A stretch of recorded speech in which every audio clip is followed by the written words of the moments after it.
Komisi 3 DPR RI terus mempercepat pembentukan RUU perampasan aset dan dipastikan RUU tersebut disahkan paling lambat saat rapat paripurna DPR RI di bulan Desember 2026.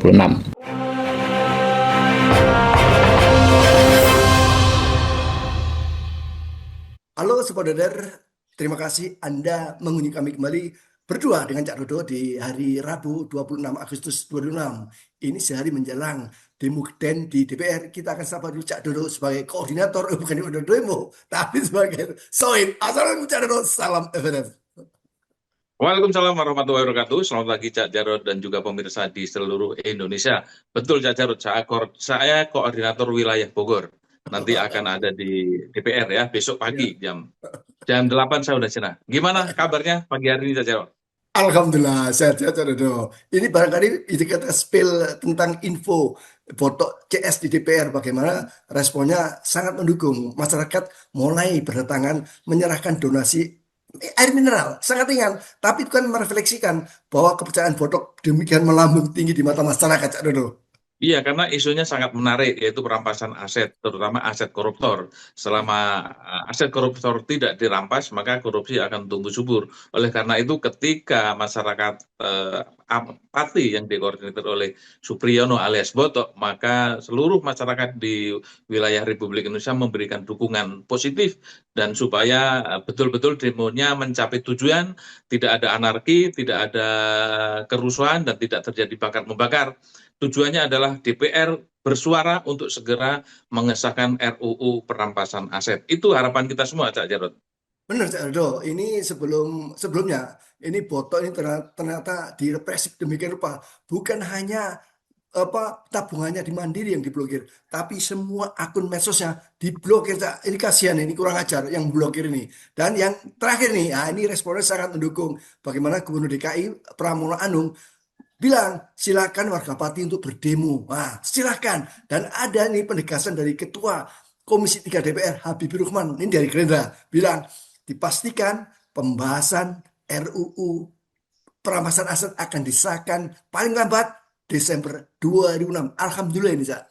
Bagus sekali kalau memang Pramono Anung memberikan izin dan bahkan menyarankan untuk berdemo, karena itu memang hak rakyat yang dilindungi oleh undang-undang. Kemudian Ketua Komisi 3 ya, 3 Iya. apa 1 ya, Habibur Tiga, Rahman, tiga, tiga. 3 ya, yang juga memberikan janji bahwa RUU perampasan aset akan segera disahkan di akhir tahun ini ya, Desember Iya. 2026. Dua tokoh politik ini layak kita dukung karena tidak menghadang dengan cara-cara represif atau berkilah sebagaimana anggota dewan yang lain. Jadi ini kita apresiasi karena kelihatannya mereka ini sudah bisa membaca gerakan-gerakan di luar tujuan mulia dari tuntutan masyarakat Pati ini. Jadi kelihatannya kan pertama Pak Pramono Anung adalah dari PDIP, Habibur Rahman dari Gerindra. Mereka kelihatannya ya, menurut persepsi saya, sudah membaca ada upaya ditunggangi dari gerakan yang mulia ini, dan siapa lagi penunggangnya kalau bukan sebagaimana dikutip oleh netizen itu adalah Geng Solo, dan itu benang merahnya jelas bagaimana Geng Solo itu menunggangi gerakan ini. Dan ketika Pak Pramono Gubernur DKI dan Pak Habibur Rahman memberikan janji dan memberikan izin untuk masyarakat ikut berdemo, itu artinya mereka sudah menyiapkan segala sesuatunya agar demo ini tidak anarkis atau tidak mengeksploitasi aparat untuk memusuhi para demonstran. Jadi kita dukung dan kita akan kawal terus supaya demo ini mencapai tujuan untuk kesejahteraan rakyat kita bersama. Ya, ini tidak ada alasan lagi dari aparat keamanan untuk membelenggu atau melarang demo berjalan sebagaimana yang biasa terjadi. Dan bagi sobat-sobat dari Pati, hati-hati Anda untuk waspada, jangan sampai ditunggangi. Tujuannya mulia, agar RUU perampasan aset disahkan. Itu Anda benar. Itu goal kita, aspirasi masyarakat pada umumnya. Karena koruptor telah menyengsarakan seluruh rakyat Indonesia. Bukan begitu ya, Dodo? Betul. Masukan lain untuk masyarakat Pati adalah hati-hati karena di dalam situasi demonstrasi yang sangat crowded itu tetap ada penyusup, ada orang-orang yang tidak suka, ada upaya untuk menggagalkan, bahkan ada provokasi untuk terjadinya kerusuhan yang terjadi kemungkinan pembakaran sebagaimana tahun 2025 di bulan Agustus juga, dimulai dari 25 Agustus 2025 awalnya demo buruh yang jamnya sudah ditentukan antara jam 8 sampai jam 2 siang. Tetapi setelah 2 siang, karena mereka sadar akan ada penunggang, mereka membubarkan diri dan buktinya betul, penunggang itu akhirnya bergerak sendiri dan terjadi pembakaran di mana-mana di daerah Jakarta dan itu sudah diklarifikasi dengan clear, pelakunya bukan demo buruh. Bro. Nah, di demonstrasi kali ini, masyarakat pasti juga harus waspada, pasti akan ada penunggang yang mengambil kesempatan di dalam aksi unjuk rasa ini dan kita sama-sama untuk mengingatkan akan bahkan sudah diingatkan oleh beberapa orang akan kemungkinan terjadinya makanan minuman yang disumbangkan akan sangat mungkin itu akan diisi dengan zat-zat yang bisa melemahkan atau bahkan membuat para demonstrasi ini pingsan atau mabuk. Dan ini kewaspadaan ini harus kita tingkatkan setinggi mungkin. Ini bisa dianalogikan, Cak. Kalau provokator kan mengipasi mereka supaya terbakar nih. Sementara di saat bersamaan, rezim Prabowo, terutama Pak Prabowo, ditiup ya, ditiup tapi kipasnya itu kipas dingin. Coba bayangkan, proyek-proyek itu dijalankan ketika apa? Pak Prabowo lagi genting-gentingnya menghadapi situasi di NTT, terus kebakaran di hutan. Masa Cak ini? Aduh, saya sakit, Cak. Bagaimana BRIN itu menawarkan proyek baru ini. Ini hasil temuan kami. Bagaimana mendeteksi makanan MBG yang basi. Coba, ini proyek apa lagi, Cak Dodo? Kelucuan yang betul-betul tidak lucu, tapi justru menimbulkan sinisme yang berlebihan ketika Pak Ketua BGN, Kepala BGN, mencicipi dan mencium-cium makanan di ompreng yang dikatakan bahwa ini sudah jaminan tidak bau, tidak ada racun, dan itu artinya akan ada anggaran lagi untuk alat itu, alat pendeteksi MBG keracunan atau tidak. Meskipun sebelumnya juga Kepala BGN meminta atau malah mengharuskan sebelum dikonsumsi anak-anak, guru-guru harus mengkonsumsi dulu. Jadi ini juga masukan yang betul-betul merendahkan martabat guru. Jadi kalau mau mati biar guru dulu yang mati, kira-kira seperti terjemahannya. Betul-betul MBG ini menjadi bahan tertawaan dan lelucon sepanjang masa selama program ini tidak dihentikan karena sudah terlalu banyak mudaratnya daripada manfaatnya. Sekarang yang sedang dikembangkan adalah alat pendeteksi keracunan dan itu artinya betul, Cak. Anggaran lagi. Ada lagi, Cak. Proyek lainnya, ini masih di sekitar Pak Prabowo. Bagaimana Kapolri bilang, wah Pak Prabowo, ini ada temuan baru. Tepung dari ubi itu ternyata bisa untuk memadamkan api. Wow, Pak Prabowo gercep. Oh, bener. Coba kasih, bikin proyek, anggaran siapkan. Coba, Cak. Pak Prabowo demikian reaktif terhadap usulan Kapolri itu. Ya, itu videonya lucu sekali kalau kita terjemahkan, mirip sekali dengan ketika Kepala BGN Dadan Hindayana menyampaikan informasi kepada Pak Prabowo bahwa setiap hari memotong satu sapi ada 19.000 sapi yang dipotong setiap hari dan setiap anak makan lele satu ekor dan Pak Prabowo dengan takjub mempercayai itu. Sama persis ketika Listio Sigit mengatakan bahwa api bisa dipadamkan oleh tepung terigu, tepung singkong ya.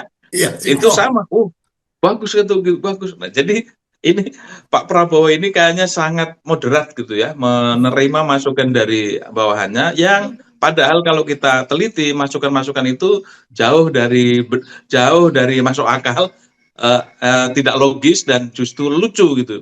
Yang jadi pertanyaan kita, mengapa ini para pembantu presiden ini kelihatan bodoh dan kelihatan tidak solutif seperti itu dengan menyampaikan masukan-masukan ke Prabowo yang kita nilai itu masukan yang membingungkan justru dan belum ada buktinya, tetapi Pak Prabowo dengan takjub mantuk-mantuk saja mengiyakan. Nah, apakah ini yang membuat juga Pak Prabowo dalam pidatonya selalu keseleo lidah, selalu salah hitung, selalu keliru, dan selalu menjadi bahan tertawaan netizen yang kemudian dibully, diviralkan, dan sepanjang masa yang ada adalah kebencian pada Prabowo. Nah, ini harus sadar nih Pak Prabowo terhadap orang terdekatnya, orang yang cari muka, orang yang hanya menyampaikan asal Bapak senang. Kalau tidak segera dideteksi, maka ya sepanjang masa kita akan dipertonton, akan diperlihatkan kelucuan-kelucuan semacam itu Cak Jarod. Jadi sebenarnya kasihan saya melihat Pak Prabowo yang di sekelilingnya seperti itu. Ada lagi Cak, Gubernur Sumatera Selatan. Dia bilang, Pak Prabowo ditunjukkan alat pemadam kebakaran kayak heli Cak, Cak. Jadi motor kecil loh. Oh iya bisa itu, bisa. Sudah punya berapa? 50. Tambah lagi 100. Coba bayangkan Cak. Pak Prabowo demikian bingung sehingga semuanya diloloskan. Pak Prabowo, kalau memang benar-benar ingin memadamkan api, gampang Pak. Tutup aja, pray, libur apa MBG libur sehari 1 triliun itu sudah bisa membeli 2 pesawat ya, waterboom dari Kanada yang setiap angkutnya bisa membawa 6.000 liter air dan waktu 12 detik. Bayangkan ya, itu sudah cukup, nggak perlu alat kayak kecil-kecil gitu loh. Ini lingkungan orang sekitar Prabowo, di sekitar rezim ini, orang-orangnya seperti anak PAUD yang sedang menghayal sesuatu. Jadi apa yang disampaikan itu nggak masuk akal. Bagaimana mungkin sebuah alat di hutan belantara yang kontur tanahnya itu tidak rata, bertebing-tebing, ada jurang dan lain sebagainya, untuk memadamkan api. Itu kan nggak sangat tidak logis gitu. Bagaimana seorang gubernur bisa punya ide seperti itu, padahal ide itu tidak mungkin bisa dilakukan. Dan anehnya juga Pak Prabowo ketika diberi masukan itu bukannya membantah dengan kritis, dengan skeptis, tapi mengiyakan saja. Saya heran ini, orang-orang ini kayak hidup di awang-awang, kayak dongeng-dongeng pengantar tidur seperti itu. Dan kita masih akan melihat hal-hal lucu lain selain ini, Cak Jarod. Pasti itu. Jadi sebenarnya kita harus tetap mendoakan agar Pak Prabowo tetap kritis, sehat jasmani dan rohaninya. Kenapa? Kalau Pak Prabowo tidak bisa melanjutkan atau tidak mampu melanjutkan atau berhenti di tengah jalan, ini bahaya. Kenapa? Wakilnya Gibran, bisa dibayangkan ya toh. Monggo jangan toh kata-kata mutiara pagi ini. Betul. Jadi sinyal sangat jelas untuk Pak Prabowo adalah ketika video Budiari, mantan Menteri Komunikasi Komdigi ya, mantan Menteri Komdigi yang dipecat Prabowo kemarin itu duduk bareng bersama Jokowi yang menyatakan bahwa Prabowo bisa diturunkan sebelum 2029. Ini aneh bin ajaib kalau Pak Prabowo tidak segera merespon. Pak Prabowo ingat, Bapak ini adalah presiden yang memiliki kekuasaan penuh di sistem presidensial ini. Jadi jangan ragu, jangan takut, karena rakyat hari ini masih ada di belakang Pak Prabowo. Kecuali Pak Prabowo memang sesungguhnya satu paket dengan Jokowi. Kita kalau soal itu berarti kita udah tidak akan membahas lagi. Tetapi kalau kita lihat hari ini, Pak Prabowo masih mendapat dukungan dari masyarakat. Jadi berlakulah tegas.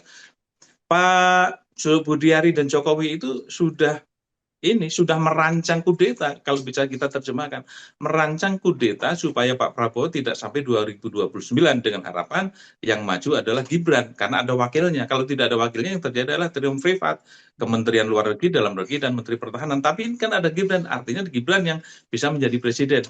Nah, sudah segamblang itu Pak Prabowo tidak segera memanggil Jokowi atau memanggil Budiari, apa maksudnya kamu ngomong seperti itu? Kalau ini video dibikin baru, itu artinya dia memang skenario untuk melengsarkan Prabowo itu sudah sangat masif. Kalau video ini lama, sama juga, tapi dimunculkan ketika ada gerakan masyarakat parti yang datang ke DPR. Ini artinya mereka jelas sangat layak diduga sedang menunggangi demo yang dilakukan masyarakat untuk menegakkan hukum dalam hal perampasan aset para koruptor. Jadi ini yang kita ingatkan kepada Pak Prabowo dan para loyalisnya yang paling dekat. Ada hal yang harus kita sikapi. Ketika masyarakat meminta si Gibran diturunkan, Jokowi langsung bereaksi. Kalau menurunkan harus satu paket. Tetapi ketika Budiari mengatakan Prabowo bisa turun di tengah jalan, Pak Jokowi tidak protes. Itu artinya bisa diterjemahkan sebagai ya memang selama ini kegaduhan ini otaknya adalah Jokowi. Kita harus menyapa dulu dengan sobat-sobat kita yang ada di Kalimantan, terutama Alaina di IKN. Tetap sehat ya, meskipun Anda juga was-was bagaimana kondisi hutan di Kalimantan. Tetap istiqomah. Assalamualaikum warahmatullahi wabarakatuh. Salam MNF. Waalaikumsalam warahmatullahi wabarakatuh.